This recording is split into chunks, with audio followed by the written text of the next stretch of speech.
te aproveitar para falar sobre outras questões. Vamos falar sobre pesquisa eleitoral e depois eu quero te ouvir também sobre a participação de Bolsonaro no Jornal Nacional hoje à noite, né? Pesquisas eleitorais, assim, na semana passada a gente teve uma porção delas, né?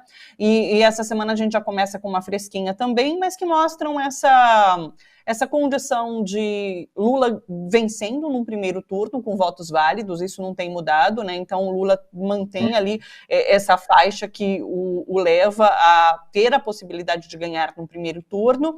E Bolsonaro, a gente tem que agora colocar aqui, cresceu alguns pontinhos, né? Então, nessa pesquisa da FCE-FSB para a última, ele cresceu 3 pontinhos. As últimas pesquisas eleitorais também apontaram isso, que ele crescia ali um pouquinho. Eu tenho conversado com analistas, né, Eduardo, que colocam que Bolsonaro deve ter um teto, que ele realmente não vai ampliar demais essa distância de Lula. Lula realmente tem chances de ganhar num primeiro turno, mas Bolsonaro vai fazer de tudo para levar essa eleição para um segundo turno. E eu queria te ouvir sobre isso. Como que você está vendo as pesquisas e esse quadro eleitoral?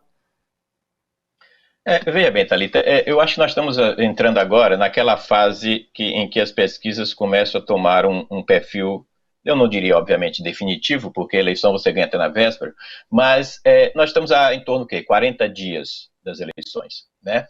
Então, ou seja, as coisas começam a se estabilizar. No caso do Lula, se você pegar a linha, né, das últimas pesquisas, a série histórica das últimas pesquisas, há uma estabilidade. Então, assim, o Lula não sai da margem de erro. Se ele sobe, se ele desce, é dentro da margem de erro. O Bolsonaro tem subido. Tem subido justamente porque o que é natural, essa subida do Bolsonaro, até mesmo fora, acima da margem de erro. Por quê? Porque ele ainda tem gorduras para serem incorporadas, não é nem para queimar, para ser incorporada. Tem a questão do Auxílio Brasil, que ele certamente capitalizou, tem a questão dos combustíveis, da queda dos combustíveis, que ele certamente capitalizou. Então, assim, a questão do teto do Bolsonaro o limite do teto do Bolsonaro, se é que, né, vai haver um teto para o Bolsonaro, eu também acredito que em determinado momento ele também estabiliza, é justamente o que ele tem de moeda de troca. E as moedas de troca aparentemente estão terminando, estão se concluindo. Né? Então, ou seja, o Auxílio Brasil já foi, vai até agora o segundo momento de pagamento, e aí você tem já as eleições em cima disso. Né? Assim, os números atuais dessa última pesquisa, por exemplo, eu estava analisando, eu vi que o Lula com 45, então estável. O Bolsonaro subiu 2 pontos, ele estava com 34, foi a 36. É dentro da margem de erro? Mas pode ser considerado uma subida? Pode, ok. Diminui a diferença de Lula para Bolsonaro? Sim. Tem a questão dos votos válidos que ainda o Lula pode levar no primeiro turno? Sim, ainda que essa situação, com esses números, ela começa a ficar um pouco mais difícil, não impossível. Mas um detalhe interessante é o seguinte, se você olhar o Ciro Gomes, o Ciro tinha 8, né, caiu para 6.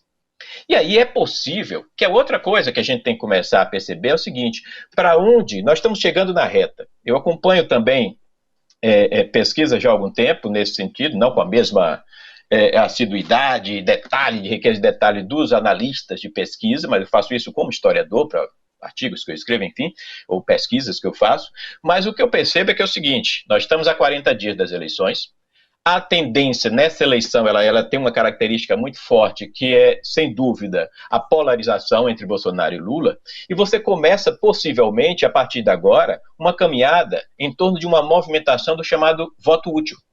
E aí você tem o voto útil do cirista, ou não cirista, mas de quem vai votar no Ciro, você tem uma possibilidade do voto útil do pessoal que pode, nesse momento, está dando 3 pontos a Simone Tebet, enfim. Então, tem Ciro e Simone Tebet, que corre o risco de diminuir, né, nas próximas pesquisas, e essa diminuição natural é resultado dessa ação do voto útil.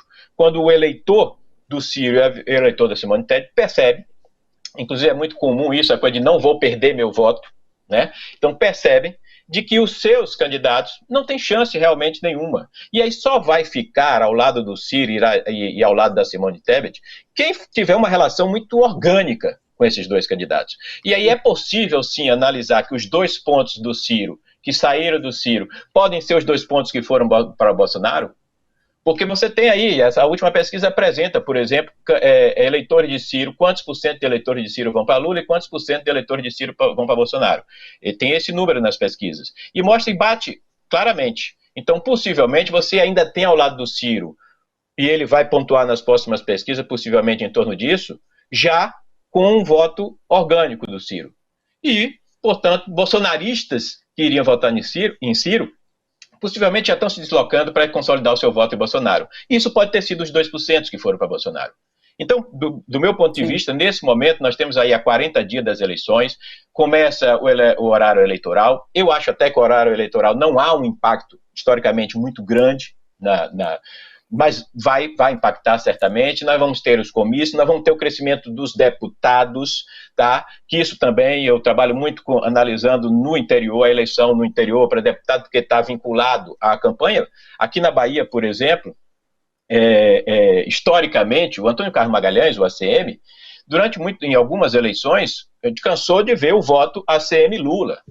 Né? Então você tem que se desconstruir. Agora, a tendência do crescimento do candidato do PT na Bahia pode ser que amplie a votação para o Lula. Enfim, é um jogo que começa a ficar definido a partir de agora, em que os deputados, os candidatos a deputados e os candidatos a governadores vão entrar também de cabeça nessa campanha de maneira direta e os votos vão ser melhor distribuídos. Então, assim, porém, só para finalizar, eu acho que a campanha daqui em diante, em todos os seus tentáculos aí, ela vai começar a definir.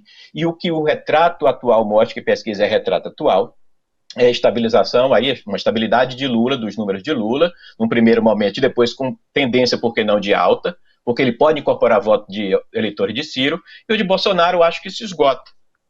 Você não tem um grande puxador de voto nos estados para o Bolsonaro, por exemplo. Lula tem. Sim. Né? Então, essa é que eu acho que o retrato dessa pesquisa nesse momento aponta para isso.